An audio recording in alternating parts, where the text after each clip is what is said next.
Alors, dernière partie sur ce chapitre de cinématique, nous allons parler des changements de repères ou changements de référentiel.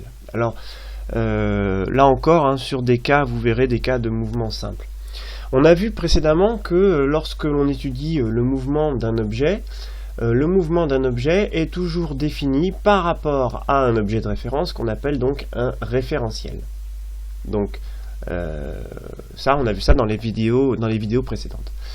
Mais vous verrez que parfois, alors je vais plutôt vous donner un exemple simple tout de suite. Imaginons que je veuille étudier le mouvement d'un objet et que je suis à l'intérieur d'un train. Et je voudrais étudier le mouvement de cet objet qui est dans un train, donc un objet dans un train. Alors évidemment, ce train est en mouvement, sinon ce serait trop facile. Donc imaginons un objet qui est dans un train en mouvement et mon but est d'étudier le mouvement de cet objet par rapport au sol. Alors, vous voyez que étudier un objet qui est en train de se déplacer dans un train qui lui-même est en mouvement, c'est assez compliqué. Donc en fait, ce que l'on va faire, c'est que l'on va étudier le mouvement de cet objet par rapport au train. Donc ça va être facile à faire. On va étudier le mouvement de l'objet par rapport au train. Je prends une caméra, par exemple, j'embarque ma caméra dans le train et je filme le mouvement de cet objet. Et bien en fait, si je connais le déplacement de l'objet par rapport au train et si je connais le mouvement du train par rapport au sol, eh bien on va voir qu'il est possible d'étudier le mouvement de l'objet par rapport au sol. Alors, je vous représente tout de suite la situation. Je vais représenter le sol. Alors, avec un référentiel, imaginons, voilà, deux axes définis par rapport au sol. Donc ça, c'est le référentiel sol. Je suis en train d'étudier le mouvement d'un objet dans le train, que je représente en jaune, le mouvement de ce référentiel, train, et je suis en train d'étudier le mouvement d'un objet, alors d'un point M, voilà, par rapport au train.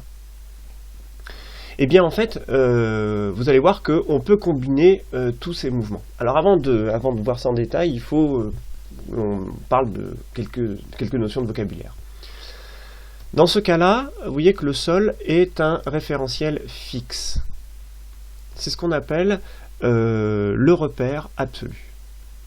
Le référentiel absolu, caractérisé donc par un repère absolu. Bien. Le train, lui, est en mouvement.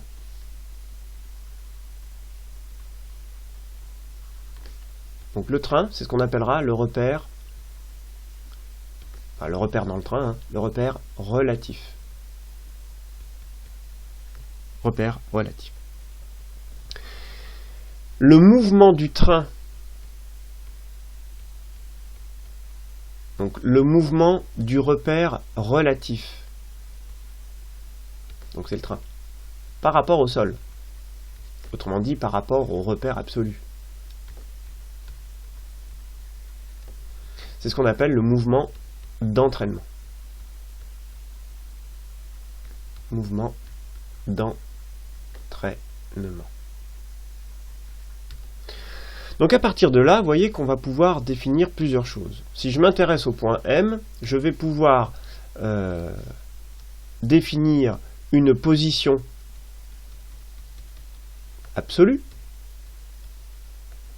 autrement dit, dans le référentiel absolu. Alors, le référentiel absolu, pour la suite et pour aller un petit peu plus vite dans l'écriture, je vais le noter grand R. Le référentiel relatif, je vais le noter R'. Voilà, c'est simplement pour aller un petit peu plus vite dans la suite. Donc je peux définir une position absolue dans le référentiel R, autrement dit par rapport au sol. Je peux définir la position relative dans le référentiel R'. Est-ce qu'il y a une relation entre les deux? Oui, et elle est assez simple. C'est que la position absolue donc c'est ce que je cherche à étudier, je vous rappelle, par rapport au sol, la position absolue, c'est tout simplement la position relative de l'objet dans le train, plus tout simplement la position du train par rapport au sol.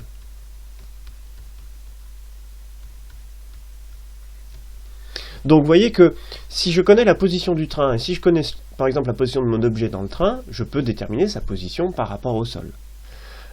Ça c'est ce qu'on va appeler donc une composition des mouvements. On va composer les mouvements pour passer d'un repère à l'autre. Donc voilà déjà pour ces notions de vocabulaire. Maintenant, si je m'intéresse à la vitesse d'un objet, donc là j'ai sa position, alors je pourrais écrire ça vectoriellement, la position, alors je reviens sur mes repères là quand même. Le centre du repère fixe, je peux le représenter par le point O, le centre du repère mobile par le point O'.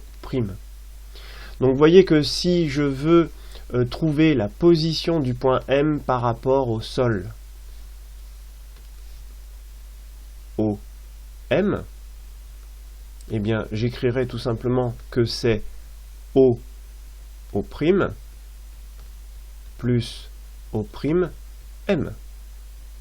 Le vecteur OM est bien égal au vecteur O' plus le vecteur O'M. Donc c'est donc la position du train par rapport au sol, c'est-à-dire la position de R' par rapport à R, plus les coordonnées, le repérage du point M' par rapport au référentiel R'. Donc la position de M par rapport à R, c'est bien la position de M par rapport à R' plus la position de R' par rapport à R. On a bien une composition ici du vecteur position. Alors maintenant, si je m'intéresse à la vitesse, si mon but est de trouver la vitesse de l'objet par rapport au sol, alors là encore, petite notion de vocabulaire, la vitesse par rapport au sol, de l'objet par rapport au sol, enlevé par rapport au sol, mais ça veut dire par rapport au repère fixe, c'est ce qu'on appelle la vitesse absolue. Cette vitesse absolue, on va la noter VA. Bien. On peut définir la vitesse du point par rapport au train, autrement dit par rapport au référentiel qui se déplace, autrement dit le référentiel relatif. Ça, on va l'appeler la vitesse relative. Et on va la noter VR. Je peux définir maintenant la vitesse du train par rapport au sol. C'est ce qu'on va appeler la vitesse d'entraînement. Elle sera notée VE. Alors il y a une loi que je vais vous demander de retenir, c'est ce qu'on appelle la loi de composition des vitesses, qui dit tout simplement que la vitesse absolue d'un objet est égale à sa vitesse relative dans le référentiel mobile plus la vitesse d'entraînement. Alors attention, et j'insiste bien là-dessus, c'est une relation qui est vectorielle. Et cette relation n'est vraie uniquement avec des vecteurs. Vous ne pouvez pas remplacer les vecteurs par leur intensité. C'est une relation vectorielle. D'accord ? Donc ça veut dire que si vous avez une vitesse relative qui est comme ceci, si vous avez une vitesse d'entraînement qui est comme ceci, eh bien la vitesse absolue, ce sera la somme des deux. Autrement dit, la vitesse absolue, elle sera représentée ici. Donc vous voyez que je viens de dessiner un triangle, donc il est hors de question d'écrire que la valeur de VA, c'est la valeur de VR plus la valeur de VE. Vous voyez que ça c'est complètement faux. La longueur du côté de ce triangle n'est pas égale à la somme des deux autres côtés. Alors voyons maintenant l'accélération. Alors pour l'accélération, ça va être le même principe. On va pouvoir définir plusieurs accélérations. Alors je vais reprendre ça, même principe. Hein. Donc l'accélération par rapport au référentiel fixe, donc par rapport au sol, si je garde l'exemple de tout à l'heure. L'accélération par rapport au sol, on l'appellera l'accélération absolue. Donc accélération absolue, on va la noter A, accélération absolue. Donc c'est l'accélération de l'objet par rapport au sol. Finalement, c'est ça par exemple, ça que l'on cherche à étudier. On va pouvoir définir donc l'accélération de l'objet par rapport au référentiel mobile, par rapport par exemple au train. Donc dans ce cas-là, c'est ce qu'on appellera l'accélération relative, et on va la noter AR. On va appeler accélération d'entraînement. Donc l'accélération d'entraînement, eh bien ce sera l'accélération, alors on va la noter AE, hein, et ça représente en fait l'accélération du référentiel R' par rapport au référentiel R, autrement dit du train par rapport au sol. Alors il y a une quatrième accélération qui va intervenir, c'est ce qu'on appelle l'accélération de Coriolis. Alors cette accélération de Coriolis, elle a une expression mathématique assez compliquée que je ne vous donnerai pas ici. On va la noter AC, hein, cette accélération de Coriolis. Vous devez savoir que cette accélération de Coriolis n'intervient que si il y a deux conditions. Elle intervient, première condition, si le référentiel R' est en rotation par rapport au référentiel R. Donc déjà, si je suis en train d'étudier un train qui se déplace en ligne droite, vous voyez que ça rentre pas en compte. Donc il faut que le référentiel R' soit en rotation par rapport à un référentiel absolu. Première condition. La deuxième condition, c'est qu'il faut que la vitesse relative de l'objet ne soit pas nulle. Autrement dit, ça veut dire qu'il faut que l'objet soit en mouvement dans le référentiel relatif, c'est-à-dire dans le référentiel R'. Si vous avez ces deux conditions-là, effectivement, il y a une accélération supplémentaire, qu'on appelle une accélération de Coriolis, qui va intervenir. Ces accélérations, elles sont reliées entre elles par une relation mathématique. Alors comme pour les vitesses précédemment, je viens de me rendre compte que, d'ailleurs j'ai oublié de vous dire que cette relation que je vous ai donnée là, qui est encadrée en rouge, ça porte un nom, c'est ce qu'on appelle la loi de composition des vitesses. Donc ça vous devez la connaître, loi de composition des vitesses. Et bien de même, il y a la loi, on en peut en déduire, la loi de composition des accélérations. Donc la loi de composition des accélérations, alors cette loi de composition, elle dit la chose suivante, donc des accélérations. Elle dit que l'accélération absolue d'un objet, dans un référentiel absolu, est égale à son accélération relative, alors toujours relation vectorielle, plus l'accélération d'entraînement, plus l'accélération de Coriolis. Alors, je répète, cette accélération de Coriolis, elle intervient uniquement quand ces deux conditions-là sont remplies, un mouvement de rotation de R' par rapport à R et une vitesse non nulle.